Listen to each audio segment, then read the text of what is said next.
Buonasera bianconere e bianconeri, on a suivi ensemble ce Juventus Empoli avec vous, avec le chat, avec Laura qui était là pour nous tenir compagnie. C'était vraiment un plaisir de la voir pour la première fois sur la chaîne. C'était prévu pour le Real Madrid match amical, mais à ce moment-là, je ne me suis pas réveillé en pleine nuit.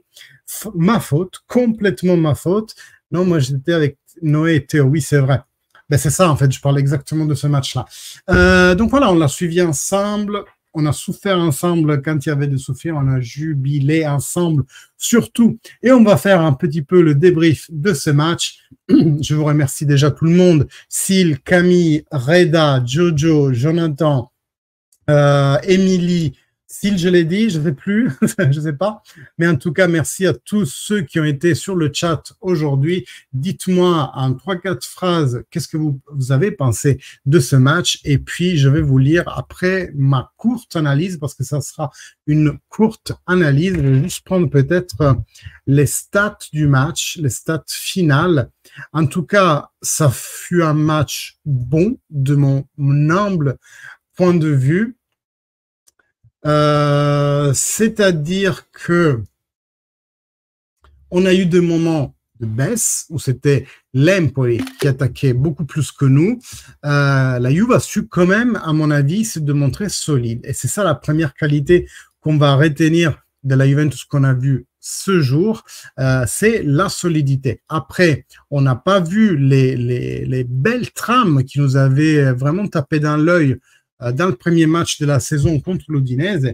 Néanmoins, je pense qu'on a pu exprimer par Birb un jeu efficace. Pas le plus beau jeu du monde, mais un jeu efficace qui nous a amené à avoir plusieurs possibilités en attaque. Hein. Même à la fin, même encore en gagnant sur le 2-0, on a Milik qui prend une barre transversale, Ken qui prend un poteau. En fait, cette Juventus, même si elle n'a pas été aussi débrouillarde et vraiment,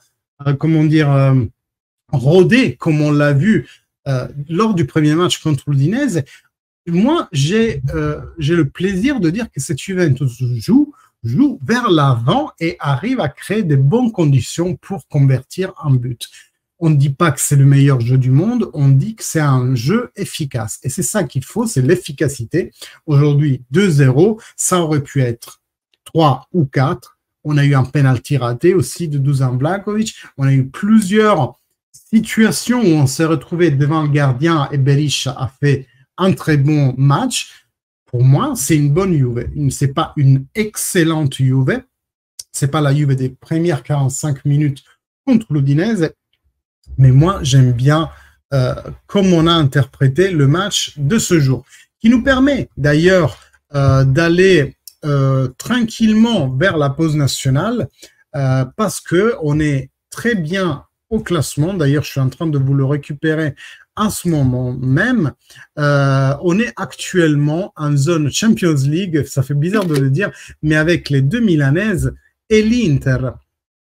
Donc, on est totalement, je pense, dans ce que la Juventus s'était préfixé de faire pour cette première tranche. Alors, le mieux, ça aurait été, bien entendu, de gagner les 3/3, comme les Milanaises l'ont fait. C'est possible pour cette Juventus. On aurait pu gagner aussi le match contre le Bologne, mais je veux dire, une Juventus que cette année essaye de se redémarrer, c'est un reboot. C'est un reboot de la Juventus. C'est plus la Juventus. Moi, je considère qu'on ne doit plus penser à la Juventus qu'on a eue pendant les 2 premières années de Massimiliano Allegri.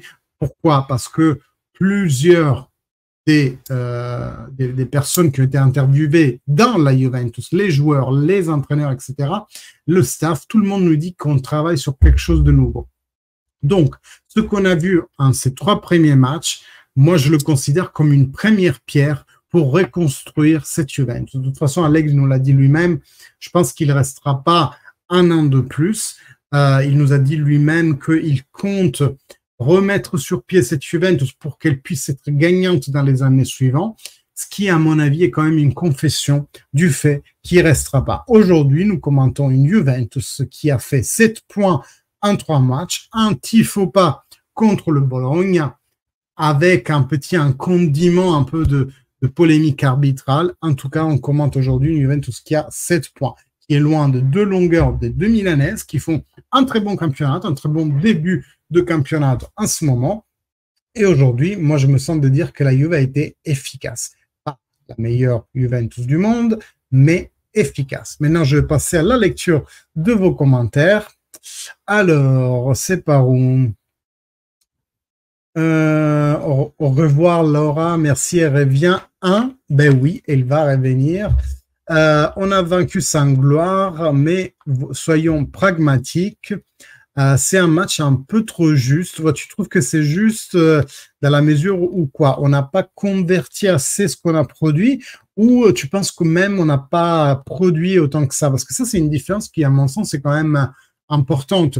Une équipe qui produit, c'est une bonne équipe, mais une équipe qui produit et convertit tout ce qu'elle produit, c'est une équipe parfaite.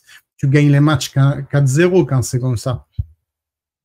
On a très bien fini le match. On a eu un trou d'air en début de deuxième mi-temps jusqu'au but de Chiesa. Mais même le premier mi-temps, elle a pas été palpitante, la première mi-temps. Or, j'attends de voir les stats que je regarde d'habitude sur Soccerment. Il y a un beau graphe qui fait voir en fait l'évolution, les phases alternées. Un match est fait de phases alternées. Une fois, pendant 5 minutes, 10 minutes, c'est nous.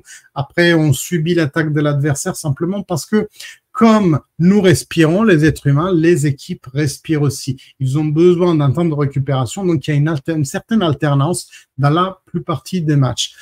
Moi, je trouve qu'on a eu des trous aussi en premier mi-temps, où c'était l'Empoli qui s'exprimait beaucoup mieux que nous. Dans tous les cas, ça fait une petite vengeance, non, par rapport au 4-1 de la fin de saison dernière, celle qui nous avait vraiment condamnés à ne pas être en Champions League, vous vous souvenez bien. Hein.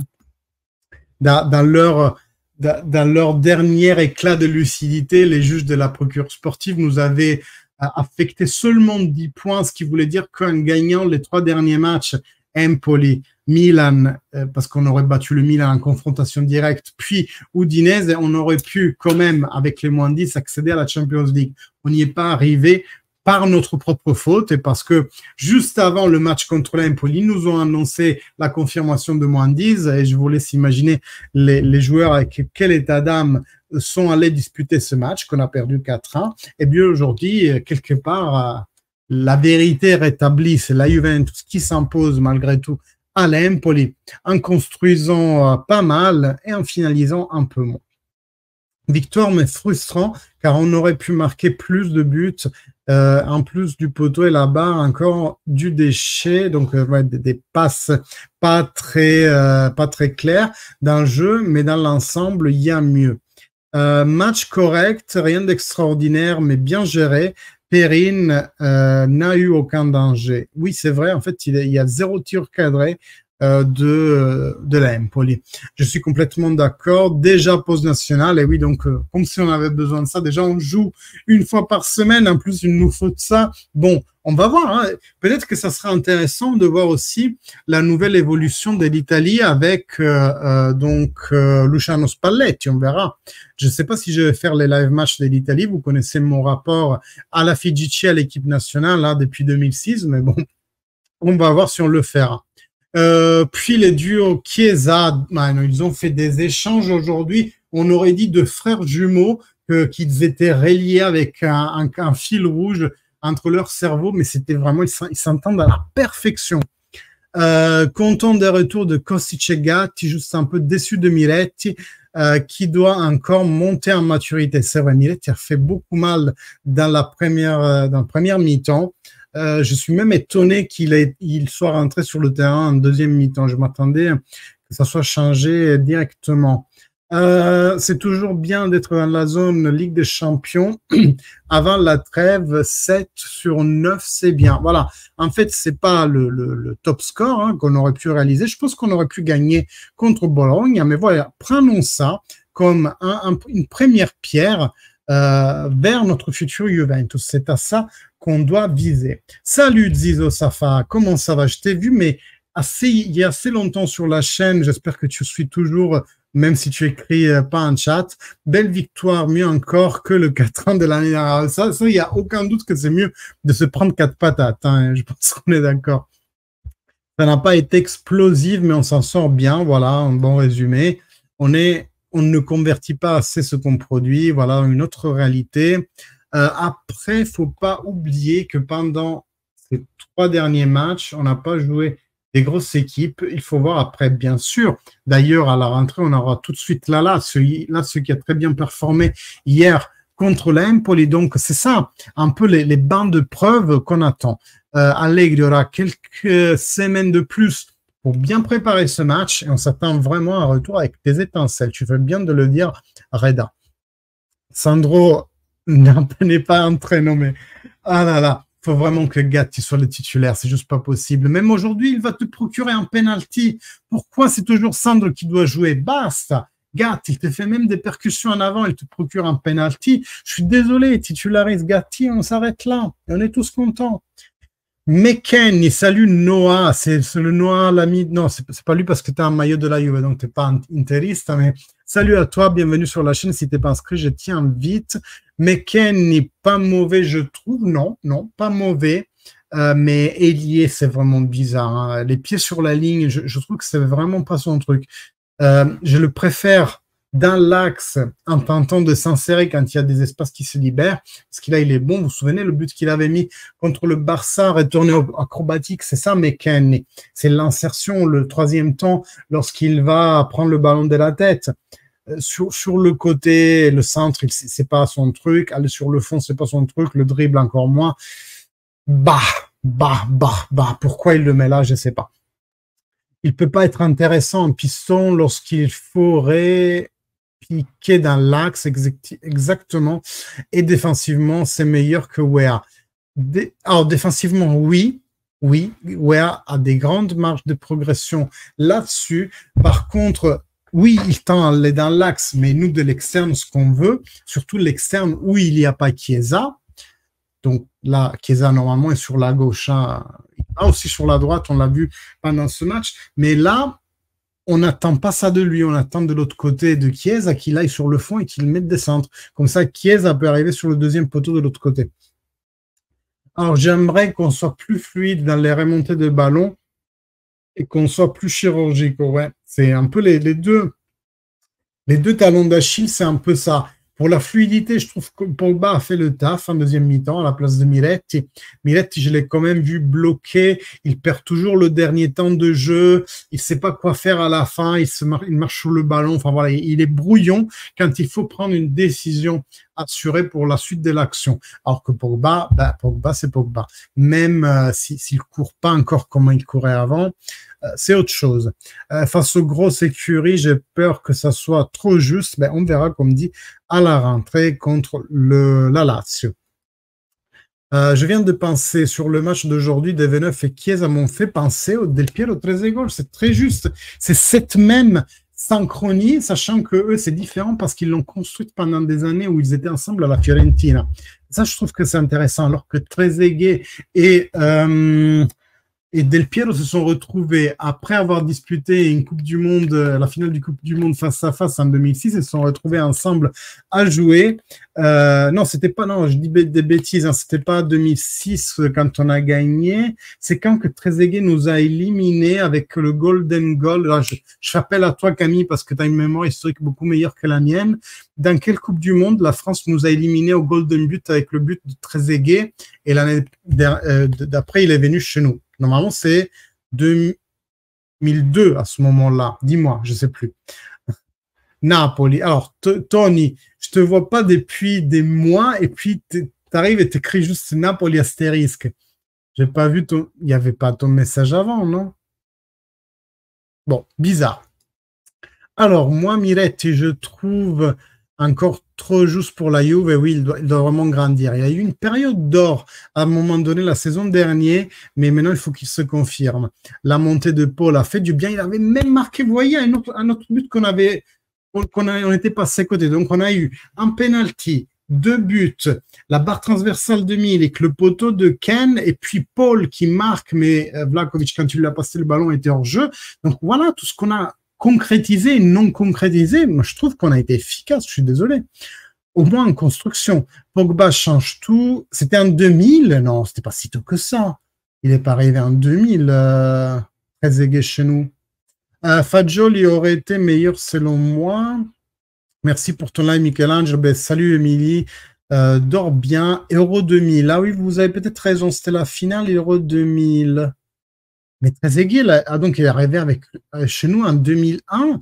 J'ai souvenir c'était beaucoup plus tard qu'il est arrivé chez nous. Bah, ça doit être ça. Et je profite pour te saluer, Sébastien. J'espère que tu vas bien. Avec les légalisations de Viltord. Ouais, c'était ça, Viltord et puis Golden But de Trezeguet qui arrivait donc chez nous avec un climat bouillant parce qu'il nous avait éliminés, quoi. Il a joué 10 à la Juve. Et qui on parle là, je me suis perdu. 10 ans. Autant que ça?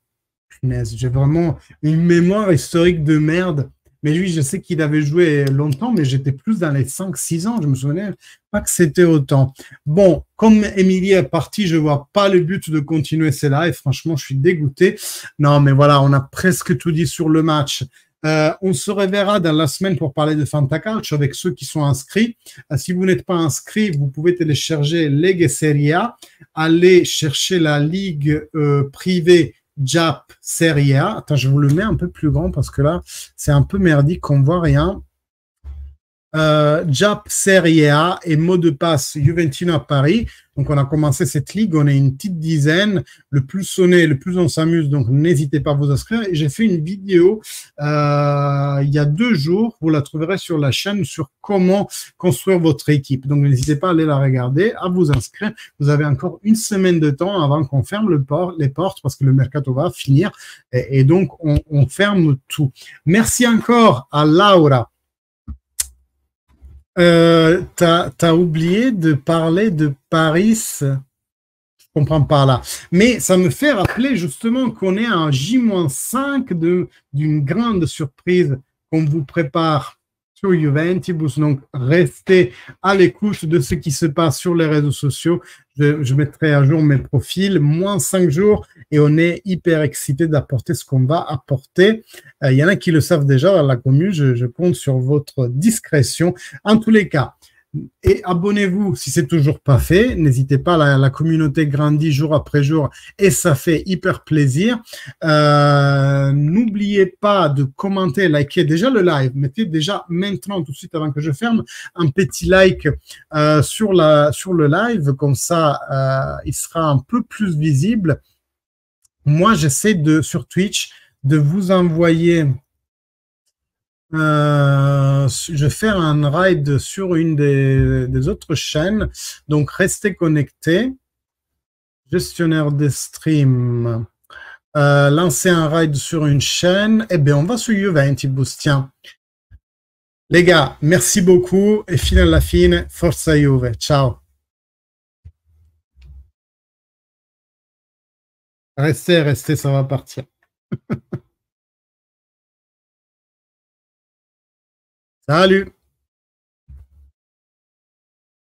Oggi non vedo per niente con 100, se non abbiamo fatto capitalizzare l'occasione.